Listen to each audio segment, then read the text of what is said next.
Have you ever wanted to live in a castle? How about if that castle was moving?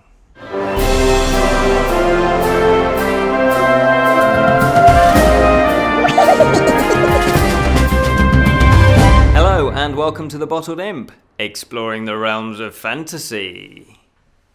My name is Ken Boyter and today we're going to be looking at Howl's Moving Castle. Now this film is directed by, wait for it, where is it? Hayao Miyazaki. Possibly, if that's how you pronounce his name. I'm sure we'll put his name actually on screen. Why not? So you can see how it's spelled, just to give Julian something a little bit more to do, rather than just sitting back and editing it. Hey?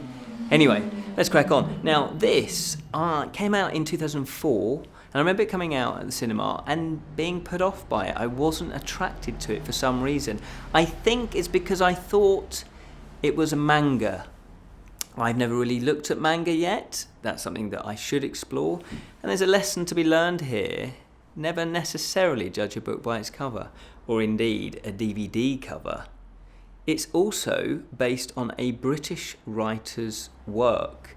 There's a novel of the same name that came out in 1986 by Diana Wynne Jones. I didn't know that. I might take a look at the book as well. But for now, let's see what the film has to offer. Howl's Moving Castle. Just what is it all about? Well, it's set in an unspecified country. You never learn the name of this country, but it has the feel and look of somewhere in the 19th century. European, could be England, could be France, that kind of feel to it. All the costumes are very kind of 19th century, kind of Victorian, and it has some wonderful little details like the cars. They have cars, but they are of the old school variety. Think really early cars, 1910, 1920. And they're modified slightly. There's a bit of steampunk running through this as well. So you have cars that have big steam funnels on. Remember the old steam trains? It has that sort of feel to it. Plus they have flying machines. Oh yes, but they're not normal planes like we would think of planes. They're obviously still the concept's the same, but they're kind of like a cross between actual ships that sail in the sea plus an actual plane that would fly in the air. So it's got that feel to it. It's got a sort of familiar yet distant and unfamiliar feel to it. And the main story, though, concentrates on a 18-year-old girl called Sophie, and she is a hatter. She makes hats in her mother's shop. And it starts off, she's making a hat, and then you've got the other girls that make hats with her, and she seems to be slightly apart from them. She goes on a little errand. She's going to visit her sister after the day finishes, her shop closes, and that's where she meets a mysterious man. All of her normal life starts to unravel at this point. I don't want to give too many spoilers away, but she meets this man, and this isn't really a spoiler, but he is a wizard. That's all I'm going to say about him at this point. And consequently, because of that meeting with this wizard, she then becomes embroiled in his story. And because of that, the Witch of the Wasteland also visits her and places a curse on her. And because of that, her life, as you can imagine if you've been cursed, is completely turned upside down. So that's the setup. She has to then try and rid herself of this curse. And she reasons that the only way to do that is if she goes off to the wasteland to find either the witch that gave her the curse or another powerful witch or wizard that will actually remove this curse from her.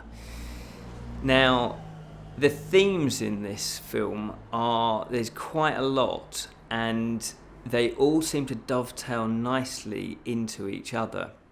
So when you first see Sophie, she's actually very isolated.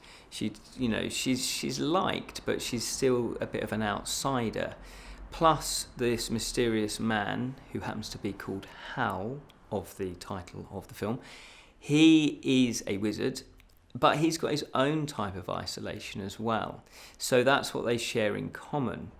And pretty much every character that you meet, all the main characters, they have some sort of isolation, being an outsider, being different, that also follows them about in their lives. So it's about isolation, but it's also about how you deal with isolation. And that then really dovetails nicely into friendships. Because if you're an outsider, that kind of means, have you got friendships? You know, do you find it hard to make friends? But not only that, it's also about finding friends in unusual places and in unusual circumstances. Friends that you wouldn't necessarily think immediately when you first meet them you would be friends with. So that also then dovetails into your own view of yourself and your own view of how beautiful you might think you are. Because I think when we're growing up, especially when we're growing up, having an outer physical beauty is very important, because you want people to like you, and you, not mistakenly, but you think that being beautiful on the outside is you're going to be popular and you're going to have friends, and that might be the case. But obviously if you've got outer beauty, you've got inner beauty to deal with as well. And so the film explores the importance of inner beauty as well. Then we have, which then goes into old age. It has a beautiful storyline that runs through this, all about old age and what it is to be old, what it is to deal with the problems of getting old, i.e. the physicality of your body. And when we look at somebody who's old, you kind of forget sometimes that they were young once too, because you're just seeing them as they're old if you never knew them all their life. So you've got to understand that, yeah, you probably still feel like you're young inside, yet your body can't cope with what you still want to do. So your mind might be physically fine. Can your mind be physically fine? Mentally fine, but your body can't respond. So it deals with age in a really beautiful and profound way. The other thing is illusions. It constantly has characters. So when you've got a curse, then you're under some sort of illusion. And it's also about things aren't what they seem. And that's the same with friendships. You might meet somebody who you think, yeah, I don't really like them, don't really get on with them. But then if you spend enough time with them, maybe your first impression was wrong. And so that illusion disappears, and then you can become friends with them. There's also a bigger picture going on here, the theme of war that runs through it. And it just explores in a really brilliant way how pointless war is and how destructive war can be.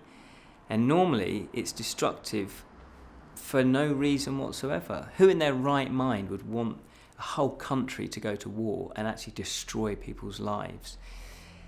That then dovetails nicely into nature, and it deals with the beauty and the wonder of nature, just the natural world, the streams, the birds singing, the green grass, the smell of flowers. It explores that in such a way that really, really kind of that in itself becomes a character that lives throughout the whole film. So you've got that contrasting with the destruction and the kind of nasty side of war.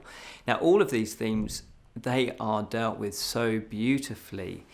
They are very maturely explored. And this is primarily a kids' film. But don't be fooled by that if you're an adult and you want to watch this, because it doesn't patronise to either kids or to intelligent people. It deals with these themes so wonderfully that you really get drawn in, you really get connected. And emotionally, I got connected. I really cared about every single character and actually wanting them to succeed. And it did a very clever thing as well. I wanted to kind of feel for the so-called villains of the piece. And I think that's a very clever aspect of it, because not everybody is totally evil and not everybody is totally good. There are shades in between in everybody. So it deals with these themes in a very mature and intelligent way. And because of that, you get connected. The other thing is you get connected with characterization. The characters are believable. They're not silly. Yes, there's a comedy character in there, but He's not silly. You can understand. He still has his motivations. He still has his dreams and his desires and ambitions. And all the characters have that. They're very well rounded. They're not, as I say, they're not silly. They're very mature, and you care for them. And if a film or even a book obviously can do that, if you care for the characters, then you're hooked. It's going to be good.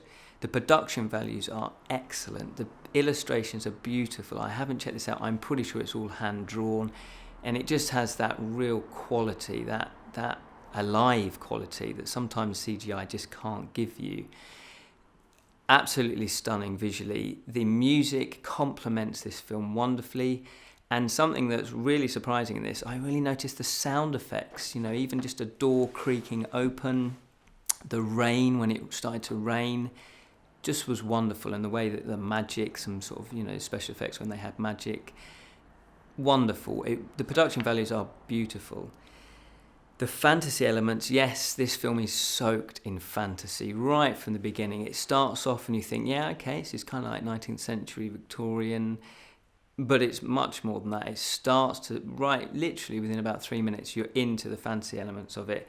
It's got magic, it's got witches and wizards, it's got shapeshifters, it's got phantoms, it's got magic portals, and of course you've got Howl's moving castle, which is just a masterpiece in itself. If you've ever seen Terry Gilliam's drawings, it's got all of the moving parts, it's very detailed. The drawings, all the backgrounds are very detailed as well, which just adds to the believability of the world that they're creating. And the castle also is, I found it a metaphor for the human condition. It was almost like that was a human as well. And each different room and different, it had different moods, and it went through its own kind of story arc. Absolutely wonderful. I mean, overall, this film, I can't praise it enough. It's a masterpiece. I'm going to go that far. It's definitely in my top 10 films of all time, maybe top 5. It's that good. I've only just watched it. It's a shame I didn't watch it when it first came out. I absolutely adored it. Everything about it is pretty much spot on. This is exactly how you do a fantasy film. It's got everything. Can't recommend it enough. That's Howl's Moving Castle. So there you go. Howl's Moving Castle. Oh, why didn't I watch this earlier? I'm definitely going to be checking out the book. Thank you so much for watching. Hope you enjoyed that. We have lots of other reviews on our channel. We also have a fantasy news show every Wednesday where you can get your latest fix of fantasy news. But remember, keep it unreal.